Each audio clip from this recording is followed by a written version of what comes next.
All right, it is 1 p.m. here on the East Coast. Thanks for staying with us. House Oversight Committee Chairman James Comer is suspending his plan to initiate those contempt of Congress proceedings against Christopher Wray, the director of the FBI. Hello, I'm John Bachman. Hi, everybody. I'm Bianca Della Garza. Now, this all has to do with an FBI document that is unclassified, alleging a bribery scheme involving then Vice President Joe Biden and a foreign national. Joining us now with the latest from Washington is correspondent Logan Raddick. And Logan, what exactly, convinced Comer to change his mind about these proceedings?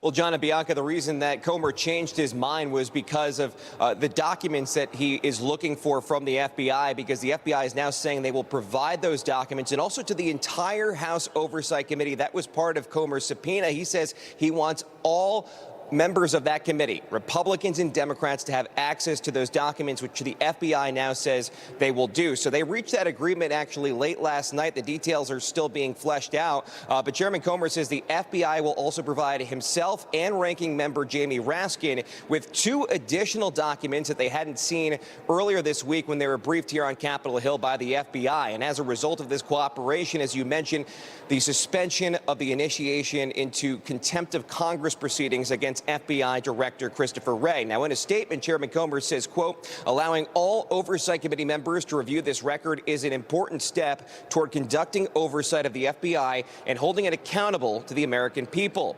An Oversight Committee spokesman tells Newsmax that an agreement was reached, but again, they still have to work out the details, and the FBI will be having conversations with Oversight Committee staff today, and we'll keep you updated on what will come of those. But Chairman Comer says that the informant who wrote the document had firsthand conversations with the foreign national who's alleged to have bribed then Vice President Biden with money for foreign policy decisions, and that former Attorney General Bill Barr said the document was given to the U.S. Attorney in Delaware for that office's investigation into the Biden family business dealings. Now, that statement from Attorney General William Barr, who actually spoke with the Federalist, contradicts what Jamie Raskin said to reporters on Monday. But in terms of the Oversight Committee members viewing this document, that will reportedly begin today, and they will be going to the FBI headquarters to look at that document. Again, all Republicans and Democrats on the committee will now have access to it. John, Bianca, back to you.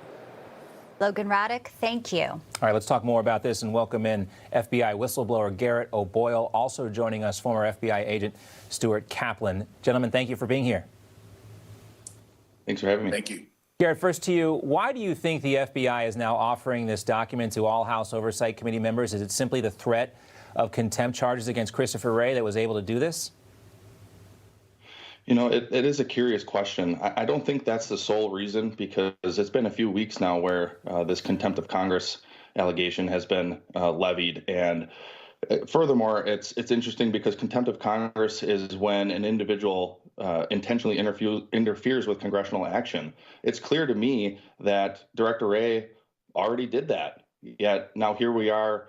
Representative Comer is tossing the contempt of Congress. So I do wonder what type of conversations were happening behind closed doors to get us to this point. I think it's great that all members on the committee will be privy to the document, because this shouldn't be a partisan issue. The whistleblower who brought the information forward probably believes that, and it's Congress's job to investigate the facts and to determine what role, if any, the agency is having with trying to cover up an investigation into Hunter Biden or the Bidens.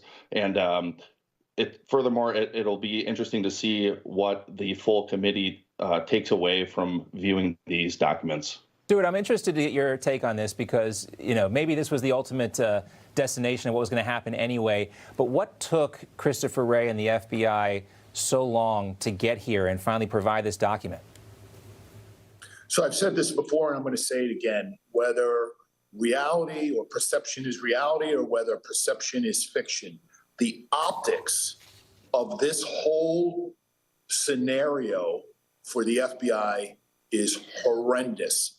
The optics of certainly most Americans no longer look at the FBI as being beyond reproach. There has certainly been an erosion of the public's confidence There has certainly been an erosion of whether or not we can believe what comes out of the mouth of the FBI. And it is shameful, and it is more shameful because the men and women who are on the street, meaning the field agents, their integrity is beyond reproach. What has been left to permeate in FBI headquarters prior to and since the removal of then Director James Comey is horrific. It permeates to the point where I cannot believe the same agency that should have been and always should have been considered the most elite, not only here in the United States, but worldwide, is now on the center stage and looking like a bunch of buffoons and a bunch of clowns that cannot be trusted. Well, let's talk about shameful. The media's reaction to all of this, too, because you have the Democrats out there. We watched Comer come out talking about the documents, which may link a sitting president who was then vice president to a bribery scheme. Raskin says, oh, the investigation's been completed. You just heard Logan Raddick say that's really not true. New York Democratic Congressman Dan Goldman goes on CNN and says we don't need to actually even investigate. Take a listen to this. Do you view this as legitimate oversight? Do you understand why Republicans want to hold the FBI director in contempt? No, I don't at all. And the substance of this document has been debunked over and over and over again. I mean, CNN barely qualifies for news in this thing. Debunked. I mean, this is just, talking points. And Garret, I know you've heard it over and over, but how frustrating is it for you to see the media just pick up this playbook again in the mainstream? It's very frustrating. Former Attorney General Barr came out recently and said that the opposite of what Representative Goldman was talking about on CNN. So this is what happens in banana republics.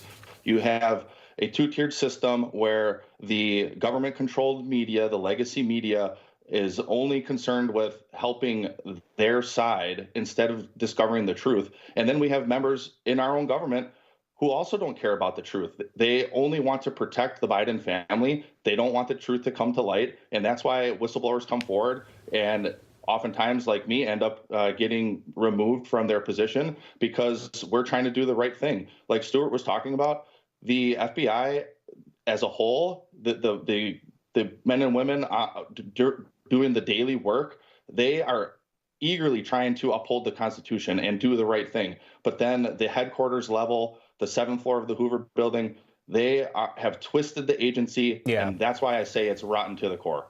Yeah, and it's hard, this is what people say, that they need to start from scratch basically on the 7th floor, gut the place, and start with new management so that the rank and file members of the FBI, the ones out on the street every day doing the investigations, they feel like they have leadership that they can count in and that it's not politicized. Great to have you both back with us, Stuart and Garret. We look forward to our next conversation. Thank you. Thank you. My pleasure. Thank you, gentlemen.